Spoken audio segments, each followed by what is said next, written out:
রাজধানীর উত্তরা এলাকায় আন্তর্জাতিক কুরিয়ার ব্যবহার করে কিটামিন পাচারের চেষ্টার অভিযোগে ৩ চীনা নাগরিককে গ্রেফতার করেছে মাদক দ্রব্য নিয়ন্ত্রণ অধিদপ্তর। অভিযানে ডার্ক ওয়েব ও ক্রিপ্টোকারেন্সি নেটওয়ার্ক ব্যবহারেরও প্রমাণ মিলেছে।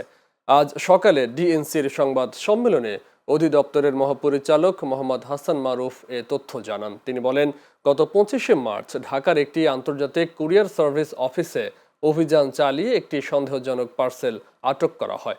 এ সময় তল্লাশিতে একটি ব্লুটুথ সাউন্ড স্পিকারের ভেতরে বিশেষ কৌশলে লুকানো অবস্থায় ৫০ গ্রাম কিটামিন উদ্ধার করা হয়।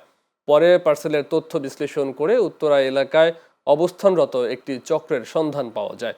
পরবর্তীতে একই দিন ও রাতে উত্তরা এলাকায় একটি আবাসিক ফ্ল্যাটে অভিযান চালিয়ে ৩ জন চীনা নাগরিককে গ্রেফতার করা হয়। ইস্তেহার এবং সরকারের যে পলিসি অর্থাৎ মাদকের প্রতি জিরো টলারেন্স, আমরা সেই লক্ষ্যেই আমাদের মাননীয় প্রধানমন্ত্রী, মাননীয় স্বরাষ্ট্রমন্ত্রী এবং সম্মানিত সিনিয়র সচিব স্বরাষ্ট্র মন্ত্রণালয় মহোদয়ের নির্দেশে আমরা আমাদের অভিযান বলবৎ রেখেছি। এটা আমরা কিটামিন উদ্ধার করেছি ৬ কেজি ৩০০ গ্রাম এবং আসামি গ্রেপ্তার করেছে ৩ জন। মামলা দায়ের করা হয়েছে এবং নিয়মিত মামলা হিসেবে এটা এখন তদন্তাধীন।